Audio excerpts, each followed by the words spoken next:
Hey everyone, it's me, Ari Dossett, call me Rashid. I'm your anthropologist and sociologist. Hit the like button, share this video, subscribe to the channel, become a member of the channel. Check my novels on Amazon. Please do the links below. Thank you very much. Alright. When it comes to cults, Alfred explained the difference between a satanic cult and just a common cult. A satanic cult is a cult that's rooted in blood sacrifice, so committing ritual violence on either its own members or on selected victims. And then you have common cults, which are groups of people shying away from the rest of the world and forming this toxic bond in a black and white thinking. So, whether a cult is satanic cult or a common cult, is still a cult. Now, one thing about cults that is often not mentioned is that cults are often condoned or even tolerated by societies as long as they don't reveal anything disturbing about the masses. Because one thing to understand about cults, a cult is a bunch of people coming together to avoid something about themselves or about the environment that they don't want to face. That's what a cult is. You want it in plain words, just told you. A cult is a bunch of people, whether it's just 20 people or maybe 500 people or 10,000 or maybe 1,000,000 people, is people coming together to avoid facing something about themselves or the environment. Okay, let's take, for example, you have a racist anti-immigration group. Now, this is obviously a cult. They say things like, well, all these migrants coming in are causing all the crime around here, or we need to get rid of that specific ethnic group. But then when you hear all their ranting, think, hold on a minute. You guys are acting like it's only foreigners causing problems in the country. Okay, so based on what you're saying, you think if you kick out all the foreigners, make the whole population homogenous, everything's going to be easy. Everything's going to be like heaven. What? When did this ever happen in history? What do you base this on? When you actually ask for receipts, you either get the silent treatment, these people just walk away, or they begin to attack you emotionally to tear you apart as a distraction, or they come up with all types of reasons that don't even add up. They even will misquote scientific research as way to quote-unquote prove their point of view, even though their arguments won't add up. Now listen, I'm going to share something with you that'll save you a lot of headache and a lot of problems. Do not waste your time arguing with cult members when you have proof. Because one thing you need to understand, it's not about the proof. It's not that these people actually believe everything the cult is telling them. Often they don't. It's all about the escapism. Someone that joins an anti-immigration racist cult.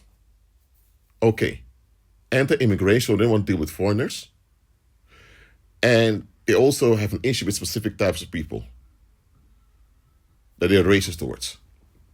So that means they have a core population, like the people that look just like them, that they consider to be safe. And everyone who's not similar to the core population that looks like them is unsafe. Now that way of thinking alone is ridiculous. Because people are close to you, they are the ones who have access towards you. So if there's a setup, something bad happening, likely someone close to you that either did it or enabled it. So those were similar to you that you're most involved with, you're involved with them, not with the strangers across the street or not with the strangers in another country. So if there's ever conflict or problems, where are you most likely to have conflicts with? Those you're involved with. You can't have a conflict with someone you're not involved with. A conflict is when interests clash or contradict one another. You can't have that with someone that you're not even involved with. You can only have conflict with those you're involved with. If there's no involvement, there's no conflict. So, just like 1 + 1 = 2, it's easily proven, this whole idea. The thing is, you need to look beyond what they're saying. or they don't want any migrants. They don't want people from a specific ethnic group. They only want people who look like them. And they can't offer any proof that people like them are better off. This is what you need to understand. They're in denial. What are they in denial of? They are in denial concerning the failure of their own people. It could be there's a high unemployment rate in the country, and the ministers and politicians fail to correct the unemployment issue. And now you have migrants coming and getting jobs. Do all migrants come in and get jobs? No, also migrants were unemployed. However, because the locals do not want to admit their leaders or the people with leverage over them failed them, because they also don't want to face the fact that they just allowed this to happen. They don't want to face these two things by themselves. First, their leaders failed them. Secondly, they allowed the leaders to fail them without any consequences. They don't want to face these two things about themselves. So, to avoid having to face this, they now project their stress onto the migrants. Oh, it's the migrants' fault that we don't have any jobs. They're taking our jobs. Oh, it's always people from that ethnicity that's causing problems over here. It could be true. There are some migrant groups where you have, that bring forth people that do crime. But does it mean that all the crime comes from those people from the migrant group? No. Listen, it's not about what they believe, because a lot of them even believe what they're saying. It's just that there's something they don't want to deal with. And the way to avoid what they don't want to face is by having a negative focus on someone else. Avoidance, that's what cults are all about. Okay, let's say you go to a cult where they believe there's no such thing as good or evil, right or wrong. Everything's just relative. I mean, someone with a mindset like that, how are they going to judge properly whether the situation is safe or not? How are they going to examine people, see whether or not the people they're involved with are safe people? I mean, if you believe there is no such thing as right or wrong, good or evil, that everything is relative, that means by your own way of thinking, everything's permitted. That means robbery, theft, rape, mass murder, genocide, none of the things are wrong, because there's no thing is wrong according to you. I mean, that's a scary way of thinking, really. So if there's nothing like good or bad, right or wrong, that means if people do things to you that damage you, you can't call it wrong, because there's no such thing, it's only relative. I mean, how can you have a safe community people think like this? You cannot. But why would anyone join such a group that thinks like that, promotes such a way of thinking? Even though that way of thinking is quite dangerous. Let me tell you why. Because if you say everything is relative, there's no right or wrong or good and evil, that means the people who join the cult can also be considered blameless for any wrongdoing they've committed. So people who don't want to own up to how neglectful and wasteful they are, they might join a group like that to say, well, I didn't do anything for my community. I just took advantage of people, but hey, everything's relative anyways. It's just the way you look at it. It's just a way for them not to feel bad, nor to be haunted about how bad they treated other people. So now they can go to sleep at night, getting this emotional drug from the cult that they're all right. As a result, they're stuck at the cult, because the moment they leave the cult, they'll be haunted again, how horrible they treated people. So that may be one of the reasons they really joined that cult. Maybe they joined the cult because it was easy to make cash out of all these people thinking silly like that. But even then, it is because they don't want to actually have righteous economic dealings with other people. Someone may join a cult where you have this individual claiming to be the new Jesus Christ. I mean, the amount of times you hear some warlock from Asia claiming to be Jesus Christ, I mean, it's ridiculous how often that happens. But let's say now you have this Korean guy that claims to be Jesus Christ. Such instance happened that there was this individual that claimed to be Christ. Let's say this is a Korean guy who claims to be Jesus, the new Jesus Christ. Well, read the Bible and it's easy to disprove it. Even if you're an atheist, you're not into spirituality, all that, you can still dominate it. You're the new Jesus Christ. I mean, okay. Shouldn't Christ second coming be the end of the world? How come the world's still functioning of your Jesus Christ, so-called? So, again, the whole claim is ridiculous. It doesn't add up. Yet, you have many people following a guy like that. People who even have master's degrees, people who even have PhDs sometimes follow them. I think, shouldn't these people who are highly educated know better? What the heck is this? You get confused. I told you again, it's not about rationality. It's about emotionality. There's something these people are avoiding. There's something they don't want to admit about themselves to the people around them. There's something they're running away from. And this guy who claims to be the new Jesus Christ, he shows no miracles.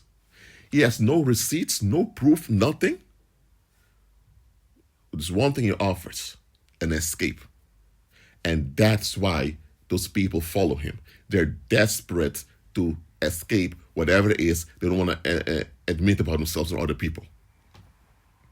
Okay, let's say you have this young woman from Australia that joins a cult, where this guy from East Asia claims to be Jesus Christ. You may think, okay, why this woman do this? I mean, she even grew up in church. I mean, shouldn't she know better? But then, when you hear her talk, you realize that she felt abandoned. And maybe in her life, there was abandonment by family members, by local community, whatever. And the thing is, she may have addressed this, but nobody wants to listen to her. So she has an abandonment issue. And it deals with the people around her. And it's a painful thing to admit, let alone acknowledge. So this guy claimed to be the new Christ, and you have all these people willing to work with him. It offers an escape from having to face the fact that her own people abandoned her. And that's why she got hooked up onto this East Asian guy claiming to be Christ. She knows deep down inside this guy is not Christ. She knows that. What she also knows is that if she leaves the group, she'll have to deal with all these other people who've been wasteful towards her. And she don't change the people. So she'd rather stay with a weirdo group where at least she doesn't have to even think about nor experience the abandonment. I hope this example is clear to you. Cults are not about what's true or what's not true. Absolutely not. Cults are not about the receipts. Cults are all about the avoidance. It's all about the escapism. So understand the following. Anytime an individual joins a cult, now some people are lured into cults, they're not even aware they were trapped into a group like that. Now, in that case, how come they were tricked into that cult? Look, if there's anything in your life you haven't processed yet, or if there's anything you're not facing, that will become an emotional trigger in you. Even though the trigger will be dormant, it's still a trigger. And anyone who figures this out can use this trigger against you. So maybe you feel lonely. Maybe you feel like people don't care much about you. Or maybe people have shown they don't really care about you. Or maybe people have also been highly critical of you. People didn't show much appreciation towards you. Whatever the issue is. And now you have a group where they give you an identity and they kind of make you feel at home. But this group talks about a spaghetti monster making the earth. Do you really believe a spaghetti monster made the earth? No, of course you don't. You know it's completely ridiculous. But you know what? You don't care how ridiculous it is. You found people that make you feel at home. They make you feel wanted and appreciated. That's something you lacked for years in your life. And that's why you're willing to overlook the nonsense they're preaching. That's why you're willing to overlook all the horrible things they're doing. I don't approve of this. However, just giving you an explanation why often cult members facilitate a lot of harm to happen. Let's say you're part of a cult. And in this cult, you don't have to worry about employment because anytime there's financial need, there's a job for you. If you leave the cult, you have to apply for jobs, you may get rejects, and here's the thing. If you get accepted to a job, now you have to fit into the culture of the job. Now you have to talk, walk, act, dress how other people want you to at the workplace. If you don't, you're fired. So now you're under psychological stress to have to fit in with your coworkers. And there's a high probability they may kick you out or kick you to the curb anytime you don't meet their expectations. This is a harsh reality of the world out there. And because you don't want to go through all of this, you know what?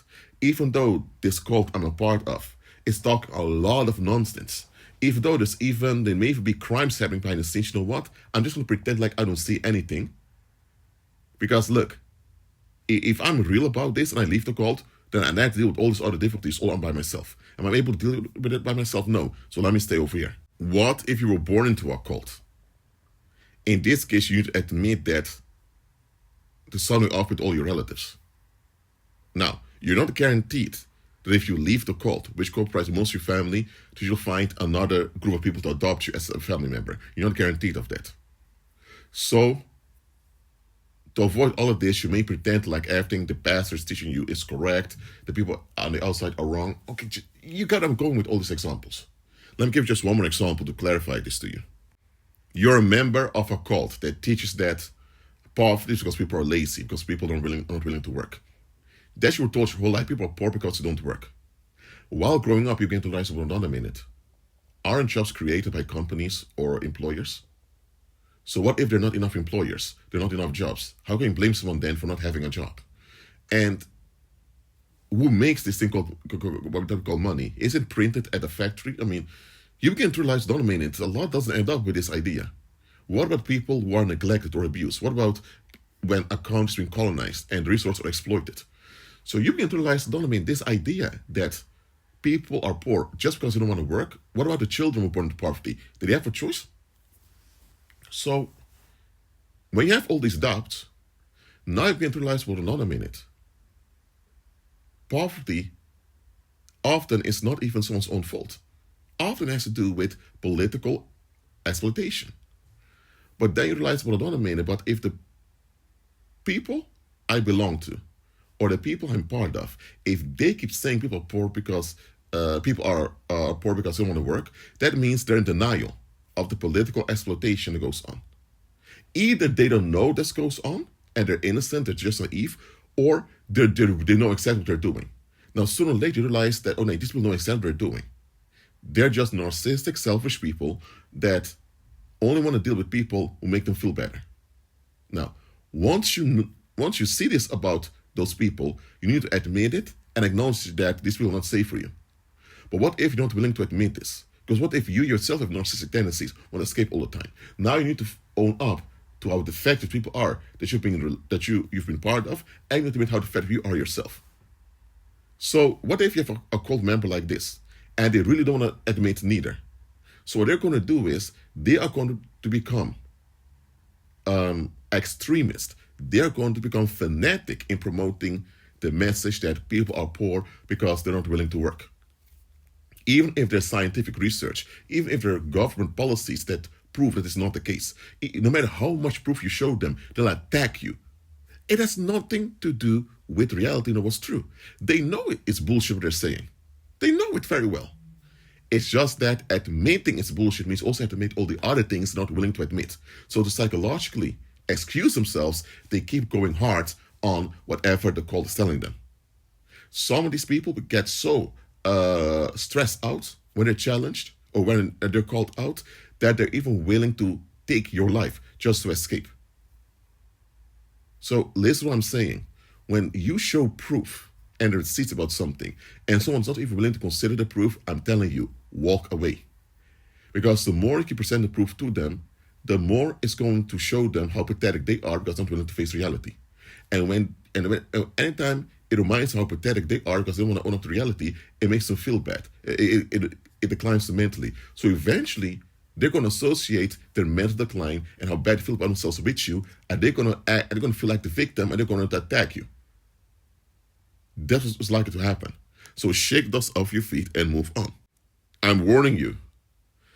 A fanatic cult member, they're only fanatic because they are so invested in denying whatever it is they don't want to face. And because they're so emotionally and mentally invested in it, anytime whatever they're invested in is challenged or questioned, their self-worth crashes. So they decline mentally. And when they decline mentally, it's going to be very intense and hard for them. Some may even develop suicidal tendencies because of it. So, from their point of view, any challenge or anything that questions their allegiance to whatever denial they have is life-threatening.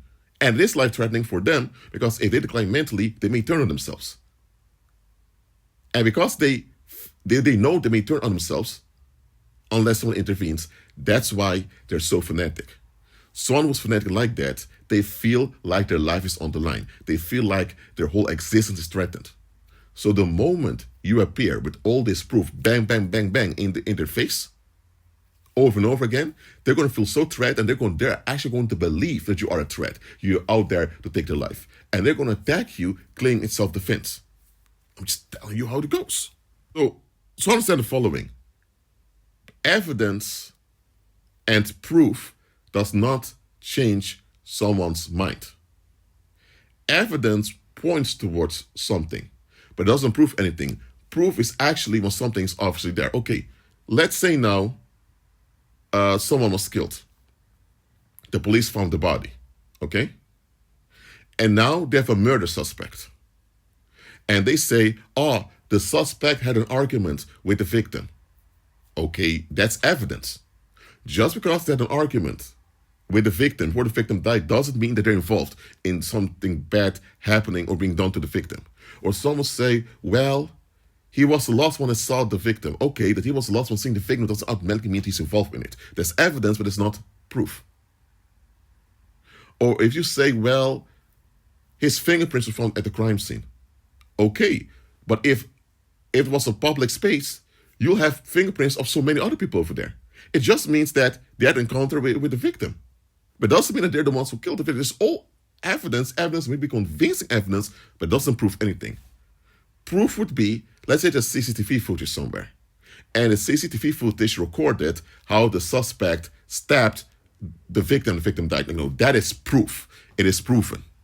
Or let's say now, a murder weapon was found, and the fingerprints of the suspect were all over the murder weapon.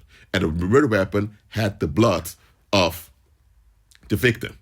Now, it could be that the victim was stabbed and the suspect tried to take out the knife, and that's why the fingerprints over it. So that is very strong evidence, but it's still not proof. Proof is when it's without any reasonable doubt shown that something is the case. Okay, you may doubt whether the children you've raised are really yours because you think maybe my wife cheated on me. Okay, it could be that one of your children has a hair color neither you nor your wife have.